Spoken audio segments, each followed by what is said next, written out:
അങ്ങനെ ഇക്കൊല്ലത്തെ ഏറ്റവും മോശം റിവ്യൂസ് കിട്ടിയ പടമായി മാറി ടോക്സിക്. ഒരാൾക്ക് അങ്ങനെ മോശം റിവ്യൂ കിട്ടുമ്പോൾ നമ്മൾ സന്തോഷിക്കാൻ പാടില്ല. പക്ഷെ ഇത് കേൾക്കുമ്പോൾ എനിക്ക് തോന്നുന്നത് ഗീതു മോഹൻദാസിന് ഇത് വേണ്ടതായിരുന്നു. കൊടുത്താൽ കൊല്ലത്തും കിട്ടും എന്ന് പറയുന്നത് പോലെ കർമ്മഫലം ഉണ്ടെന്നുള്ളതിന്റെ ഏറ്റവും പുതിയ ഉദാഹരണമാണ് ഗീതു മോഹൻദാസ്. വെറുതെ മിണ്ടാതിരുന്ന ആ പാർവതിയെ സെയ്റ്റ് എന്ന് പറഞ്ഞിട്ട് മമ്മൂട്ടിക്കെതിരെ സംസാരിപ്പിച്ച് ആ വളരെ അമേസിംഗ് ആയിട്ടുള്ള ഒരു ആക്ടറുടെ കരിയറിനെ ഏറെക്കുറെ ഇല്ലാതാക്കിയ വ്യക്തിയാണ്. അതും എന്തും പറഞ്ഞിട്ട് സ്ത്രീ വിരുദ്ധതയെ കുറിച്ച് സംസാരിച്ചിട്ട് സ്ത്രീകൾക്ക് ഇക്വാളിറ്റി വേണം, സ്ത്രീകളെ സിനിമകളിൽ നല്ല രീതിയിൽ ചിത്രീകരിക്കണം, ഇങ്ങനെയൊക്കെ പറഞ്ഞെങ്കിൽ വലിയ ഗീർവാണം മുഴക്കിയ ആളാണ് പോയിട്ട് ഇങ്ങനെ ഒരു സിനിമ എടുത്തിട്ടുള്ളത്. റിവ്യൂവേഴ്സ് എല്ലാവരും പറയുന്നത് കേട്ട് കഴിഞ്ഞാൽ എനിക്ക് വയ്യ എന്നാലും പറയാണ്, കേട്ട് കഴിഞ്ഞാൽ നമുക്ക് ചിരി വരും.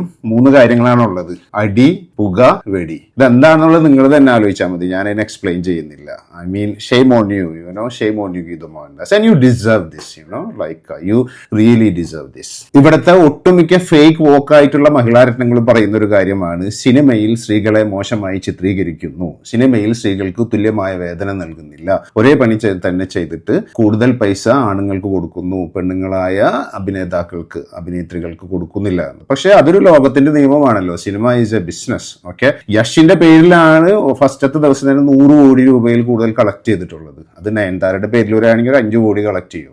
I don't think so. So it's a business and people want to make money. ആ പൈസ ഉണ്ടാക്കണം എന്നുണ്ടെങ്കിൽ റോബർട്ട് ഡൗണി ജൂനിയർ അയൺമാൻ ആയി വന്നു കഴിഞ്ഞാൽ നമ്മൾ അംഗീകരിക്കൂ. നേരെ മറിച്ച് സ്കാർലറ്റ് ജോഹാൻസൺ ബ്ലാക്ക് വിഡോ ആയിട്ട് വന്നു കഴിഞ്ഞാൽ ചിലപ്പോൾ നമ്മൾ അംഗീകരിച്ചെന്ന് വരില്ല. 1-2 സിനിമകളിൽ നമ്മൾ ഗാൽ ഗഡോട്ടൊക്കെ വന്നതുപോലെ വണ്ടർ വുമൻ ഒക്കെ ആയിട്ട് സ്വീകരിച്ചേക്കാം. But eventually like all the super heroes, all the heroes, all the main actors, they been consistently male. അത് എന്താണെന്ന് എന്നോട് ചോദിച്ചാലോ നമ്മളോട് ചോദിച്ചാലോ നമ്മൾക്കൊരു ഉത്തരവുണ്ടാവില്ല. Maybe it's a male dominated society, we don't know. പക്ഷെ ഈ പറയുന്ന ഗീതു മോഹൻദാസ് യഷിന് എത്ര കോടിയാണോ കൊടുത്തിന്, യഷ് സ്വന്തം പിടിച്ചതുകൊണ്ട് കൊടുത്തിട്ടുണ്ടാവില്ല. മേ ബി ഇനി മറ്റൊരു പ്രൊഡ്യൂസർ ആണെങ്കിൽ യഷിന് 100 കോടി കൊടുക്കുകയാണെങ്കിൽ നയൻതാരക്കും 100 കോടി കൊടുക്കുമോ? നോ.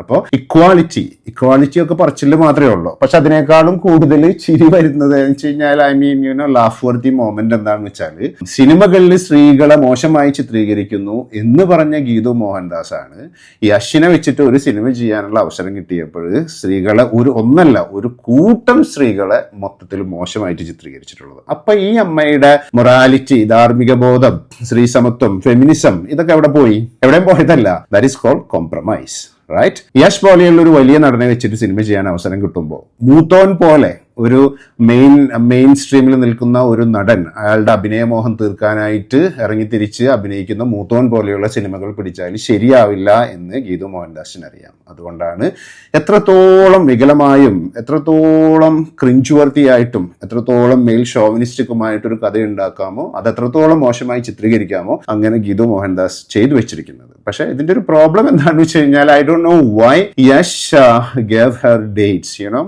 KGF കഴിഞ്ഞിട്ട് ഇന്ത്യയിലെ ഏറ്റവും വലിയ സംവിധായകരുടെ കൂടെ യഷിന് അഭിനയിക്കാമായിരുന്നു. Why did he go after Geethu Mohandas without a pedigree of commercial cinema? കാരണം art film it's a different genre, commercial film is a different genre. Art film നമ്മൾക്ക് എങ്ങനെ വേണം ഉണ്ടാക്കിയെടുക്കാൻ, ടു ബി ഓണസ്റ്റ്.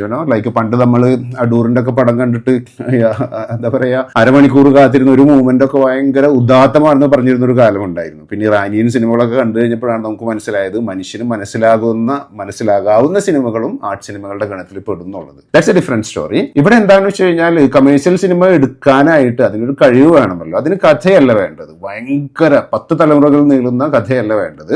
ആ കഥ നമ്മുടെ ഉള്ളിലുള്ള ചെറിയ കഥയായി കഴിഞ്ഞാലും അത് മനുഷ്യനെ പിടിച്ചിരുത്തുന്ന രീതിയിൽ, എങ്ങനെ മനുഷ്യനെ രസിപ്പിക്കുന്ന രീതിയിൽ എങ്ങനെ ചെയ്യാം എന്നുള്ള അറിവാണ്. അത് ഗീതു മോഹൻദാസിന് ഒട്ടുമില്ല എന്നുള്ളത് നമ്മൾക്കൊക്കെ അറിയാവുന്ന കാര്യമാണ്. So I don't know why was Yash so foolish.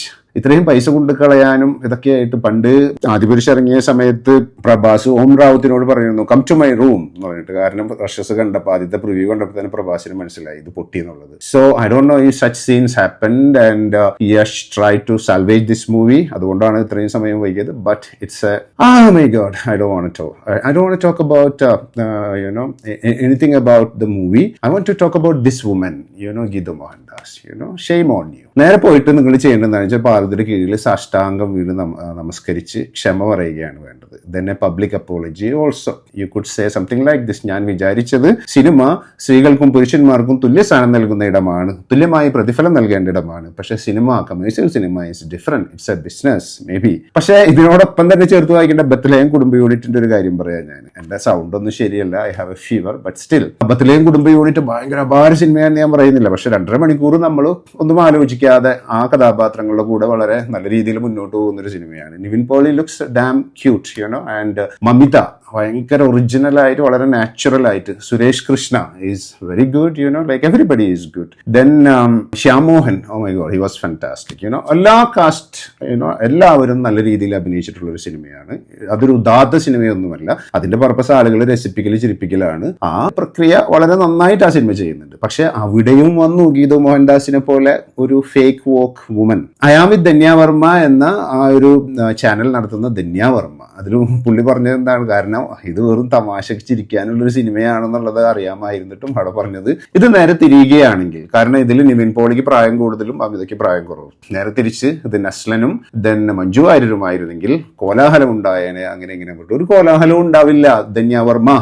കാരണം സിനിമ നന്നായിട്ട് ചെയ്തു കഴിഞ്ഞാൽ ആളുകൾ ആ സിനിമയെ എന്താ പറയാ ഏറ്റെടുക്കുകയുള്ളൂ. പ്രായമുള്ള സ്ത്രീകളെ പ്രേമിക്കുന്ന പുരുഷന്മാരുടെ കഥകൾ ഇതിനു മുമ്പ് ഉണ്ടായിട്ടുണ്ട്. അത് കുറച്ച് സെക്സിന്റെ ഒക്കെ മേമ്പൊടിയോട് ചേർത്തിട്ടുള്ള സിനിമകളും ഉണ്ട്, അല്ലാതെ വളരെ ആ ഫീലിങ്ങിനെ ബേസ് ചെയ്തിട്ടുള്ള സിനിമകളും ഉണ്ട്. മലയാളത്തിലും ഉണ്ടായിട്ടുണ്ട്, ഇന്ത്യയിൽ അന്യ ഭാഷകളിലും ഉണ്ടായിട്ടുണ്ട്. Then internationally also, you know, you can see such movies.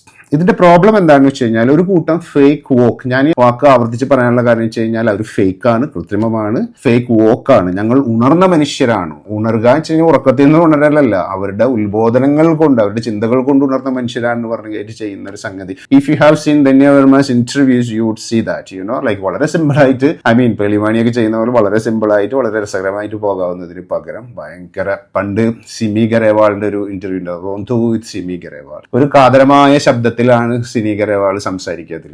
ആ സംസാരം വളരെ ഒറിജിനൽ ആയിരുന്നു. ആ സംസാരം കേൾക്കാനായിട്ട്, സിമിയെ കേൾക്കാനായിട്ട് ആളുകൾ വന്നിരുന്നു. അതിനെ അനുകരിക്കുകയാണോ, വികലമായ അനുകരണമാണോ ധന്യ വർമ്മ എന്ന് തോന്നിപ്പോകും. അപ്പോൾ ഇത്തരത്തിലുള്ള ഫേക്ക് വോക്ക് സ്ത്രീകളോട് എനിക്ക് ഒന്നേ പറയാനുള്ളൂ, ഓക്കെ, ലൈക്ക് പുരുഷന്മാർ നിങ്ങളുടെ ശത്രുക്കളൊന്നുമല്ല.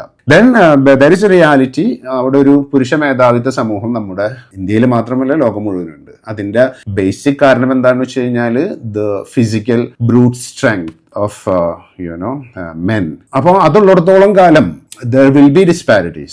നമ്മൾക്ക് വേണ്ടത് എന്താണെന്ന് വെച്ച് കഴിഞ്ഞാൽ സമൂഹം മുന്നോട്ട് വരും തോറും സമൂഹത്തിൽ നമ്മൾക്ക് കാര്യങ്ങൾ മനസ്സിലാകുന്നിടത്തോളം പുരുഷനും സ്ത്രീയും പരസ്പരം സറണ്ടർ ചെയ്യുക എന്ന് പറയുന്ന ഒരു സംഗതിയുണ്ട്. എന്ന് വെച്ച് കഴിഞ്ഞാൽ പരസ്പരം കീഴ്പ്പെട്ടുകൊണ്ട്, സമരസപ്പെട്ടുകൊണ്ട് ആ ഒരു സ്നേഹത്തിൽ മുന്നോട്ട് പോകുക എന്നൊരു സംഗതി. അതൊക്കെ വരണമെങ്കിൽ ഇനിയും കാലം കഴിയും. കുറെ പേരൊക്കെ അങ്ങനെ ചെയ്യുന്നുണ്ടാകാം. 20-30% could be like that, but you know the majority is not like that, you know, so it will change in time. അതിന് നിങ്ങൾ ഇങ്ങനെയുള്ള കാര്യങ്ങൾ പറഞ്ഞിട്ടൊന്നും കാര്യമില്ല. Okay, I know it's sad, but that's reality. അപ്പോൾ ഗീതു പോയിട്ട് പാർവതിയുമായിട്ടൊരു മാപ്പ് പറയുന്നൊരു വീഡിയോ അടുത്തിടെ ഉണ്ടാവുമെന്ന് വിചാരിക്കട്ടെ. Thank you so much Geethu Mohandas for this rubbish call toxic.